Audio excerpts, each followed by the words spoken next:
మరి అలాంటి షుగర్ వ్యాధి వచ్చిన వారికి కొంచెం త్వరగా తగ్గాలన్నా, త్వరగా కంట్రోల్లోకి రావాలన్నా, లేని వారికి భవిష్యత్తులో షుగర్ వ్యాధి రాకుండా ఉండాలన్నా, మరి ఈ బెనిఫిట్ ఇద్దరికీ కలగాలంటే బెస్ట్ వెజిటబుల్ కాకరకాయ.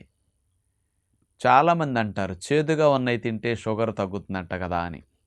వాస్తవంగా కాకరకాయ చేదు కాబట్టే చాలామంది ఇతర కూరగాయలు వండుకున్నట్టు వారానికి ఒకసారి కూడా వండుకోరు. ఇదేదో నెలకొకసారో అకేషన్స్‌గా వండుకుంటారు. కొంతమంది అసలు కాకరకాయకి దరిదాపులకి రారు.